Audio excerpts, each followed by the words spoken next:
Right. What do you call it when there's two things on either side and there's one in the middle getting turned over and over and over? What do you call I it, think Jack? I think the word you're looking for is threesome. No, I'm calling it a spit roast. But taking Okay, spit out of it. cool. Welcome to Okay? another episode of Roast my cold call. And I tell you Man. what, do it properly and call me scum while you do it.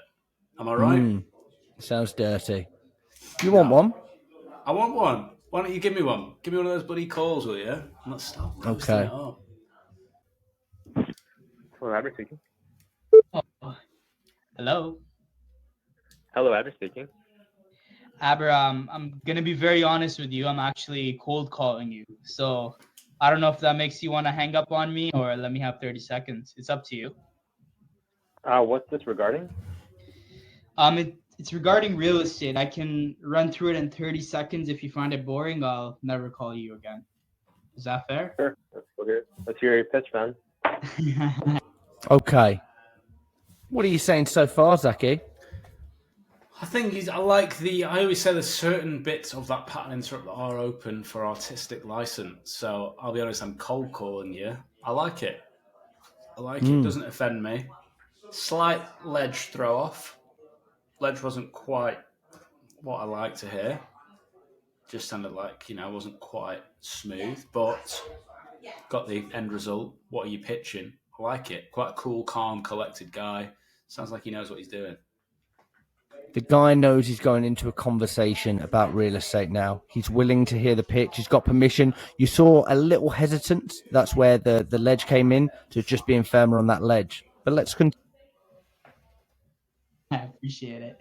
Well, basically, I work with realtors who, if they're honest, they're probably frustrated with new business. So they either have this feeling that they're not busy enough, they're not getting in front of enough people, or the complete opposite, where they feel like they're extremely busy, but they're just not getting in front of the right types of people. So a lot of tire kickers and people that are just simply wasting their time. But for some reason, I get this feeling you're gonna tell me you have none of these issues, and I'm barking at the wrong tree. Uh, there's always there's always there's always space to improve, right? Yeah. But it's still kind of like the down season. I mean, it's leading towards the down season right now. I do have a couple of people in my pipeline, but I'm always open to new ideas. So what Okay. do you Yeah. have? It's a good question. I mean, I've had my 30 seconds. I'd have to ask you a few more questions just to understand your situation a bit more, before I can say if I could even help. Is it okay if I ask you a few questions? Sure. When you when I said like not enough people and not the right types of people, which one stood out to you a little bit more? Say it again. Um, Out of the two things that I mentioned, not enough people and not the right types of people, which one stood out to you a bit more?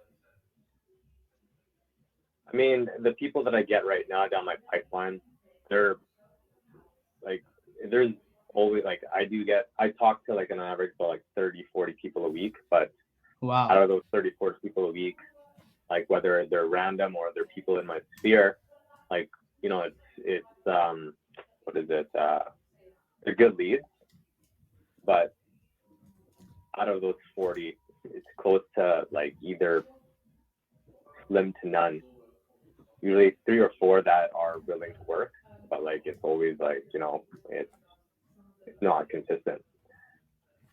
Okay. I just want to understand that. So on a weekly basis, you're speaking to about like 30 to 40 people. Yeah. They're they're good leads, but three or four of them are willing. And you Yeah. mentioned it's not consistent. Yeah. I Okay. mean, to me, it's not. I mean, consistent as you mean, it's just like it's not. I mean, let me correct that. I mean, it's consistent with me getting these leads, but it's like because the industry is very. I don't know how to say it, but like it's not a guarantee. You know what I mean? Yeah. Okay. So you mentioned like these are good leads, but only 3 to 4 of them are willing, like what happens with the rest of the people? Like where do essentially like they fall off, would you say? Okay, should we do a little 3.5 minute check-in so far? Yeah, let's. I mean, I'm liking it so far. I'm liking a lot of what's going on. A lot of the notes that I've written down are things that have been brought back. Problem-wise, maybe the only thing I would add, I quite like it when a script feels like the problem and how they notice it exists. I like it when a problem feels like that. So it might be meeting lots of the wrong types of people. So as a result, you're constantly in these never-ending sales cycles. There's a bit of like extra how Impact, you. yeah, So yeah. the problem, how you notice it exists, very easy then to lead into some of those qualifying points. His answer to that was down season, room to improve. There was a few bits in there to clarify. Consistent, yeah. Yeah, there was a few bits in there to clarify, and then I've written down exactly what he did. So he said, "I get 30 to 40, what he was calling good leads a week, but then the conversion didn't add up to good leads. So he's going down the right path in challenging that. Everyone's got their own different style, right? I sometimes am a bit more punchy with that, but I don't think there's anything wrong with the way he's doing it. Maybe a bit of theatre behind that as well. It's like I'm confused. What do you mean you're confused? I've missed something.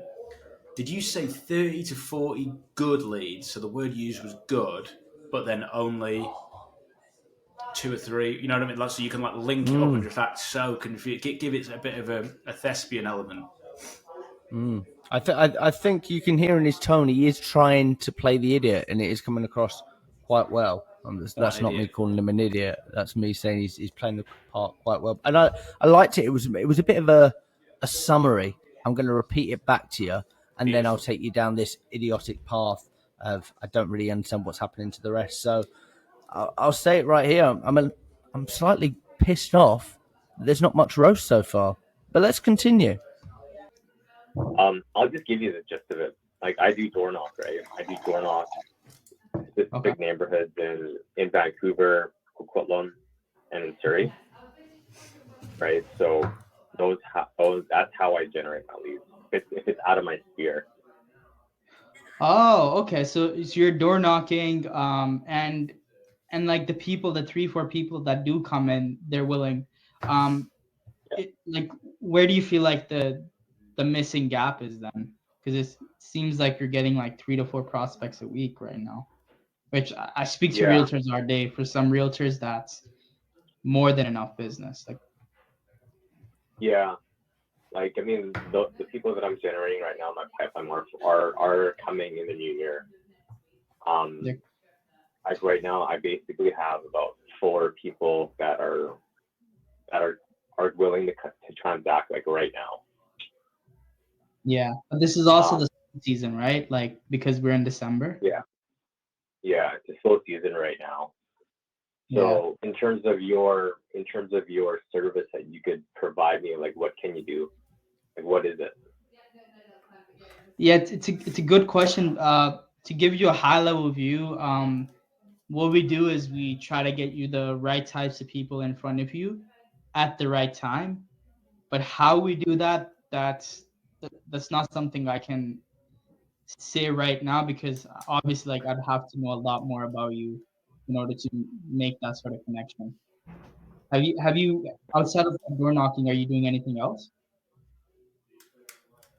I mean, Pause. what's that? I do.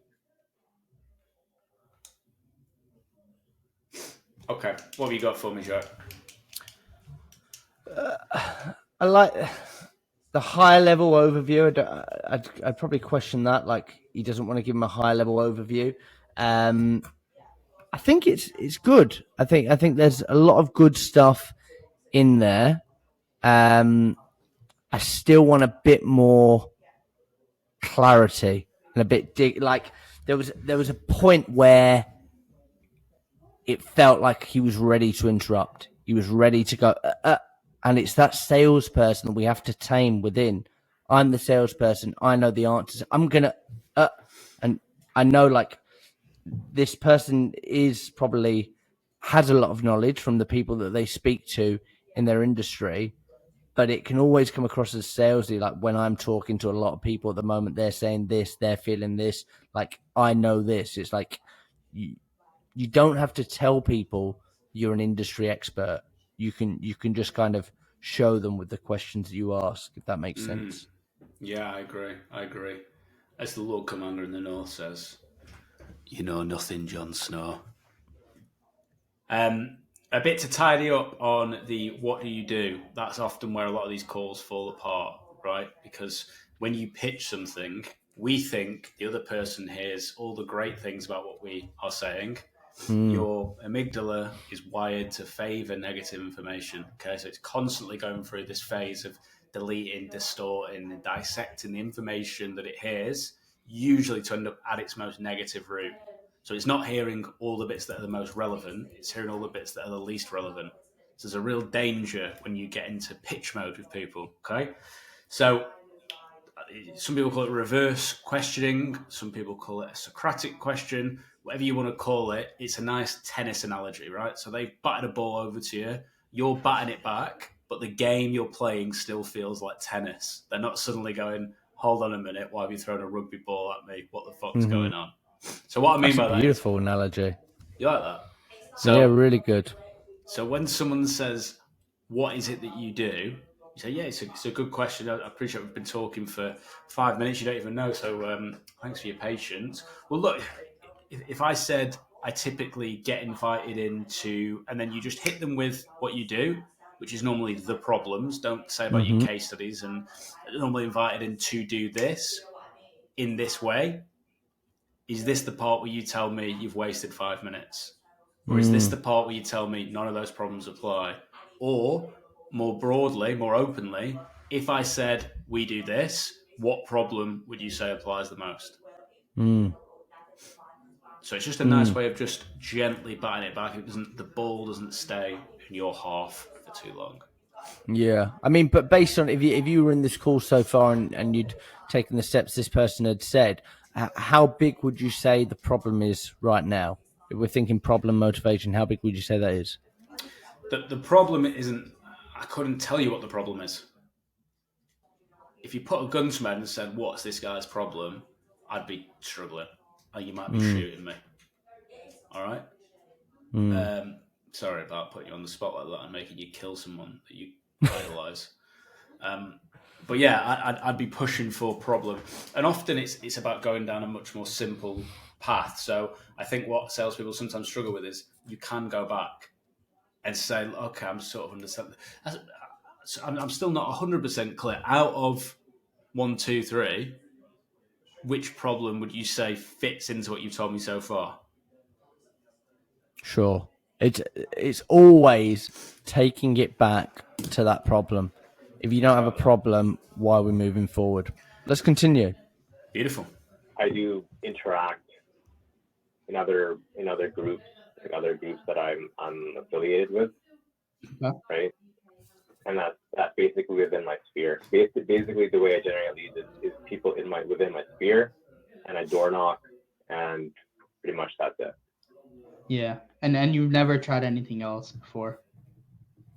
Yeah, let me guess. Are you a lead generating system, or what company do you guys work for? Work for a listing link media. I mean, lead generation is a part of what we do, but again, like I'm not gonna sit here and tell you I'm gonna get you 50,000 leads in the next 5 days, or you don't pay. I don't know what a good lead looks like. Would we think the same thing? Let's You see. go first. Wandering into being avoidant. Getting into a phase where he's doubling down and trying to find out a good few times what it is that he does. He's not happy with what he's heard so far. Sounds like he's in Canada, so maybe fitting a Canadian stereotype of being a very nice man. So quite happy to just not challenge you on that. People will get annoyed and suddenly be like, look, mate, just tell me what it is that you do. Now, People the other always... thing... Sorry, Jack, go on, mate. Interrupt you there. No, please, continue. Well, I just want to change subject slightly. So, do you want to talk about that before I do? No, it's over. Okay. Let's move on. Okay. The other thing is he's going down a path of here's what I do at the minute. There's no glaring problem, and he's going down the path of have you tried anything else? Again, which I think has already been asked. Mm-hmm. The best thing to do with a problem is you don't know how bad you want something, so you've had to defend it a little bit. Okay? So the best thing to do is to say to someone, okay, so it sounds like that's worked really well. Why don't you just keep doing that? And what's going to happen there? I believe it'll get defensive, and then you'll start to see some kind of emotion, and then you're probably a little bit further along the line. I think. Tell me if I'm wrong here, but the words I took was, "Let me guess, you're a lead generation company." Is that right? Yeah.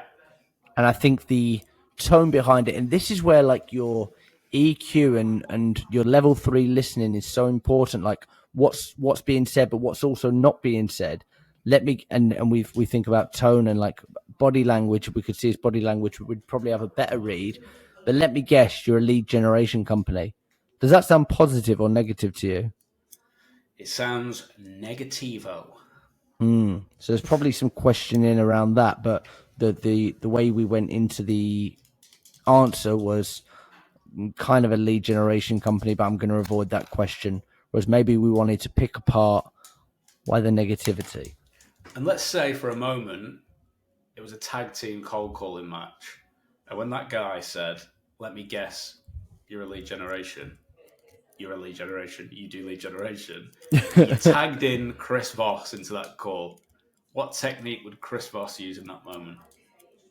I think he'd be hitting you with a hard label. Yes, I agree. Sounds like you've been swallowed by a lead generation company in the past. Something like that.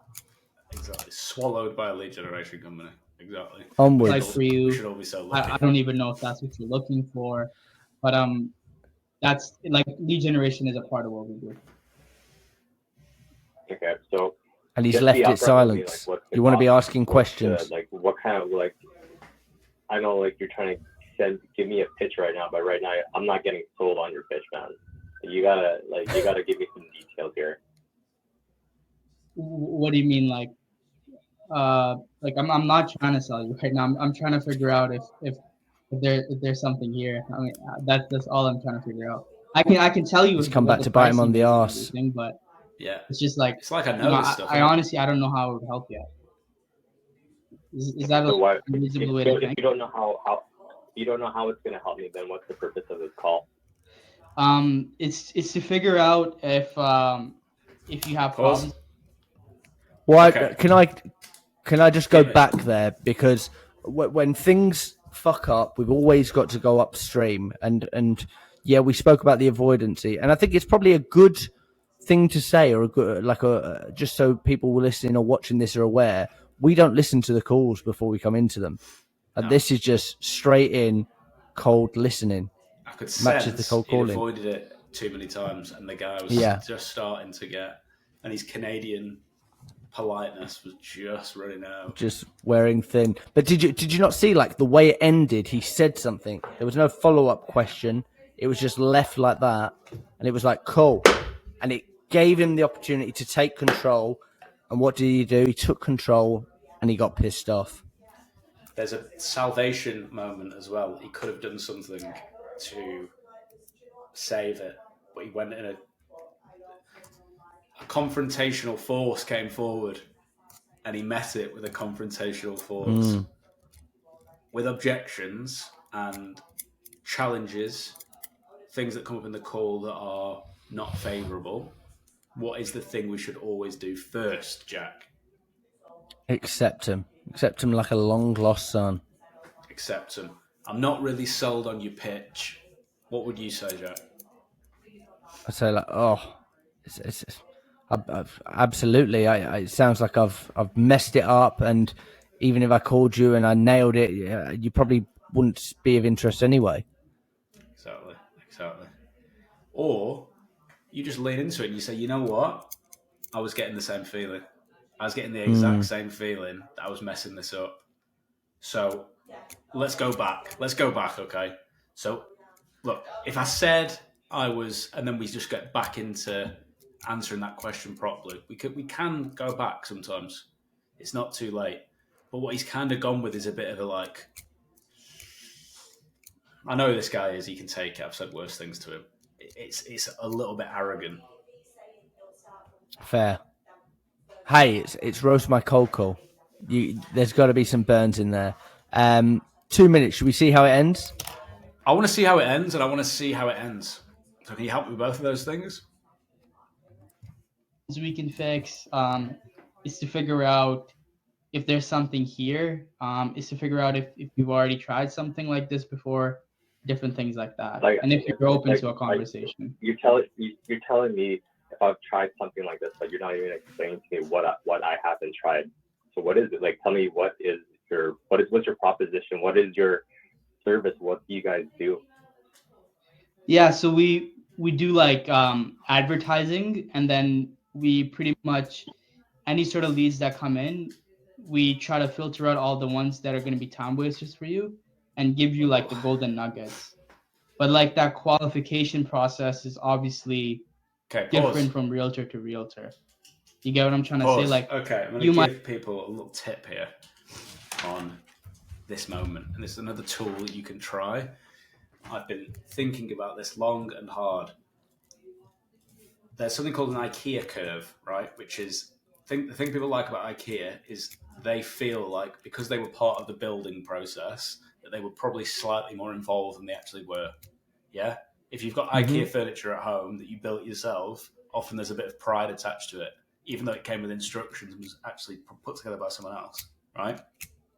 So when someone asks what it is that you do, just doubles down like that, there's an argument to be made that we should build this together, you and the customer, because you can use it as a qualifying funnel, right? So you can say, okay, well, look, we can probably help each other to understand this. I just want to make sure I'm getting it exactly into your world, right? So have you ever noticed that working in X space often has this problem? Yes. Okay. And typically when people have got that problem, they tend to struggle with this. But you might tell me you don't struggle with that bit. No, I struggle with that bit. Okay. And normally when you're struggling with that bit, so almost what you're doing is you're going through. Have you ever noticed this problem? Yeah. Have you ever noticed that when you have this problem, here's some examples of how it can look? Yes. Have you ever noticed that when you have them, here's some impacts that can happen on your day and on the business? Yeah. And have you noticed that when you try and fix it, you can't because of, okay, I noticed a bit of that. So you're starting to lead someone down a path where they tick off each bit. It's not the thing that I lean on first and that I go for straight away. But when you're at this point where it's like, look, just tell me what you do, and you're going to lose them when you start pitching, why not work something out where you just build it together? And then when you've done all that, and you're like, okay, and if now that I've said all this, if I said that's what we do, and we do it through, what's he saying? If we do it through marketing, is this the part where you tell me you're not interested, or would you have more questions? You know, give some options, but make it feel like you've built it together.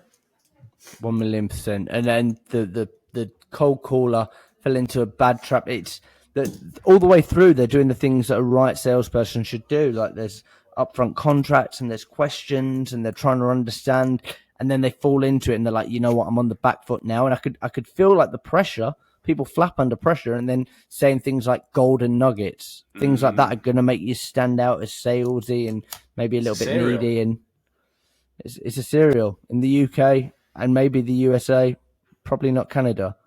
Let's see. We've got 1 minute left. Let's see what happens with this. Might want like us to find out what's their motivation to buy. You might want us to find out like, you know, what time frame they're looking at, whatever the case may be. But for another realtor, they might just be looking for a name or phone number, and they just want to like run through as many people as possible. So that's where it really depends. Okay, so what's the cost of it then? It's about $3,000 upfront, and then $50 a day. 3,000. So what's that gonna get? You sound sad now. You're looking at about 5 to 7 appointments a month. 5 to 7 appointments a month. But then again, I can't promise you that yet. I don't know enough about you. But that's typically on average what people see. Right. All right. Yeah. So yeah, man. I think I'm just gonna save both their times right now. I don't think it's gonna work, man. That's fair. Appreciate your time. All right, dude. Thank you. Oh, They felt it. They felt it, didn't felt they? it. They felt I feel it. like Okay. they roasted themselves in that cold call. They roasted themselves. All right, Jack, what have you got for me? They gave up. I think that's fair to say. Like they gave up in their tonality. They didn't sound there like we allow. Okay, so if I say yeah, this is how we do it, bang, I'm giving the control to you to come back at me, and you're going to ask me some big challenging questions. And what did he ask? How much is it? And we're not afraid of price. We're not afraid of budget. We're not afraid of those conversations. Never. But you've fallen into it, and that really you're having a conversation about like, well, it costs this much to get your car fixed. Guess what, love? My car's not broken. So it's that kind of conversation that my car's not broken, so I'm not gonna waste your time. I'm not gonna bring it into the garage because there's no problem and there's no motivation. It's like if he'd said £50 for 100 leads, you might be like, oh, it's worth a punt. But then that's not selling. That's just, well, there you go. Sounds too good to be true. Bit of a bargain. But I think they gave up. I think they didn't bat it back enough, like tennis. There wasn't enough challenging and just fell into salesperson too much at different points of the call. Is that fair to say? 100%. You're right. You can't deliver a price with no problem. Like the price of what? It doesn't make any sense to be given the price at that point. Also, if you were in a position where you can deliver price, you shouldn't deliver it like that. And we can maybe talk about that on another video. But there is a method to delivering price, and that isn't the right way of doing it. So, first part of the call, if you were to rate it out of 10. First part, I was impressed. I'd say like an 8 or a 9. Okay. Last part of the call, the last half. I think if they listened back to it, they wouldn't be impressed with it. I think they just lost interest, and they probably just thought, you know what, this guy's giving it a bit too much. I can't be arsed. On to the next. Maybe a 3 or a 4. There we go. That's what I was looking for. Okay. All right. Well, look, that's Roast My Cold Call. That's Roast My Cold Call. I've been Jack Thompson. And this I've been Zach Frimson.